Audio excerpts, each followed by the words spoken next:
Hola a todos, hoy hablaremos sobre listas negras y grises de prevención. Como siempre, primero que todo, quiero dar gracias a Dios por esta posibilidad que tengo de estar con ustedes el día de hoy. Y asimismo, quiero agradecer a los suscriptores del ABC del Compliance y quienes nos siguen en la página web elabcdelcompliance.com. En este capítulo especial para oficiales y enlaces de cumplimiento que están en un nivel intermedio, quiero tocar el tema de listas negras y grises, aprovechando que en mayo pasado la Unión Europea ingresó en su lista negra de paraísos fiscales y colaboradores con el blanqueo de capitales y financiamiento del terrorismo a varios países del Caribe y a Panamá. Pero es importante repasar qué son las listas negras y grises y la atención que los oficiales y enlaces de cumplimiento del mundo deben tener con esto, ya que hace parte del análisis profesional de riesgos que tenemos que hacer a la hora de evaluar nuestras matrices de riesgo, ya sea porque tenemos clientes, contrapartes o aliados en países listados o porque somos compliance de países sancionados o listados. Comencemos. Cuando se habla de una lista negra o gris, se deberá entender como una alerta que hace una organización, un país o un grupo de países como por ejemplo la Unión Europea, donde por criterios propios o normativos de estos se ha determinado que alguna jurisdicción necesita tener sanciones, restricciones o requerimientos para poder mantener relaciones entre sí, y usualmente tiene que ver con servicios financieros irreales en donde se aduce que estas jurisdicciones listadas colaboran con personas o empresas que están evadiendo impuestos o simplemente no colaboran como deberían con las medidas de prevención de blanqueo de capitales y otros delitos conexos. Cuando hablamos de una lista negra, definitivamente debemos entender que es el veto que hacen los organismos o los países a jurisdicciones que son para ellos considerados como paraísos fiscales o colaboradores de la evasión de impuestos y blanqueo de capitales. En cambio, quienes aparecen en listas grises son consideradas jurisdicciones que tienen deficiencias en sus controles, pero que se han comprometido a mejorarlos y ampliarlos para evitar la evasión y el blanqueo de capitales. Estas listas siempre irán de la mano con organismos como el GAFI, ya que este no tiene el poder judicial ni jurisdiccional para sancionar a nadie y por eso utiliza a los países poderosos para que apliquen las sanciones e implementen la rendición de cuentas en los territorios incluidos en las listas, que son señalados en los análisis y evaluaciones que permanentemente hace el GAFI individualmente a cada país. Entonces, estas listas se crean como una necesidad de controlar la evasión fiscal y el lavado de activos en el mundo. Pero, en mi opinión muy personal, también es un mecanismo de presión para que los países que no tienen tanto poder sigan los lineamientos de los organismos y países más poderosos que les convenga y, atentando contra la soberanía y la economía doméstica en muchos casos, hagan lo que tienen que hacer. Por ejemplo, si vemos la lista negra que la Unión Europea sacó recientemente en mayo de 2020, que incluye a las Bahamas, Barbados, Jamaica y Trinidad y Tobago en el Caribe y a Panamá como único país de Latinoamérica, vemos que cada una de estas jurisdicciones son pequeñas y para nada creo que sumados todos estos países pequeños lleguen a lavar los billones de dólares que según las Naciones Unidas alcanza entre el 2.5 y el 5% del Producto Interno Bruto mundial.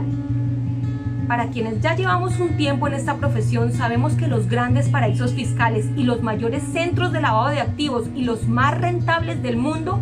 están dentro de las jurisdicciones de Estados Unidos y Reino Unido. Pero como la Unión Europea tiene excelentes relaciones con estos grandes poderes económicos y muchos países dependen de la economía de estas potencias, nunca veremos estas jurisdicciones listadas.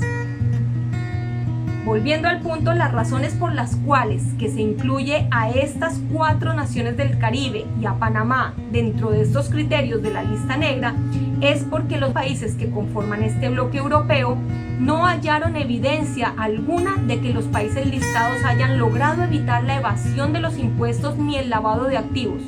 aunque si vemos todos ellos en sus notas de protesta presentadas ante la Unión Europea por cada gobierno, han manifestado que han corregido todas las deficiencias que se presentaban antes y han realizado los ajustes que tanto el GAFI como la OCDE les han sugerido para el manejo de estas falencias, pero aún así fueron desconocidas, vulnerando sus derechos y perjudicando su estabilidad económica y financiera con la inclusión injusta en esta lista negra, ignorando las gestiones internas realizadas en los últimos años y que han costado recursos financieros y humanos. Pero sin ser una conocedora total de las jurisdicciones del Caribe, les puedo asegurar que haber incluido a Panamá en esta lista negra es injusto, por no decir un error, ya que quienes mantenemos relaciones estrechas con este país sabemos que desde 2015 las políticas contra el blanqueo de capitales y el financiamiento del terrorismo en Panamá se endurecieron tanto que ahora mismo abrir una cuenta bancaria dura entre 20 y 45 días si hay suerte, lo que antes solía hacerse en solo 45 minutos. También cabe señalar que los controles en el sistema financiero se han incrementado en gran medida y que todos los sujetos obligados financieros y no financieros han tenido que hacer inversiones en sistemas de prevención que implican gastos, porque no olvidemos que el Departamento de Cumplimiento y en especial el Oficial de Cumplimiento no genera ingresos para el negocio, sino que hace parte de los procesos de apoyo costosos que muchas veces impide el libre desarrollo de la empresa, sin que esto sea malo, sino por el contrario. Lo traigo a colación para explicar que realmente no genera un valor agregado más que el de evitar que los delincuentes utilicen como vehículo a las empresas para lograr lavar los dineros ilícitos. Volviendo al tema nuevamente, este tipo de listas trata de generar una incertidumbre en cuanto a quienes tienen negocios en las jurisdicciones listadas, ya sea como una sanción moral para que los inversionistas saquen su dinero de estas y muchas veces hasta con sanciones económicas y financieras como la pérdida de corresponsalías, lo que ponen aprietos a los países listados y por esa presión son llevados a negociar con los dueños de las listas para llegar a un mutuo entendimiento que no afecte las partes involucradas, sometiéndose a políticas externas para mantener sus inversiones.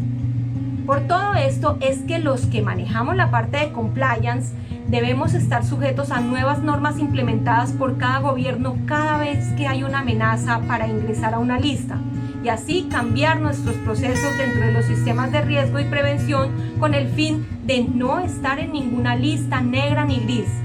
Y si hacemos parte de las jurisdicciones listadas o por el contrario, somos compliance del lado de quienes han listado estas jurisdicciones, hay que estar atentos a que los reguladores dicten los procedimientos para mantener o no las relaciones comerciales o se hagan los cambios de los riesgos asociados a las condiciones de países listados por ser de alto riesgo.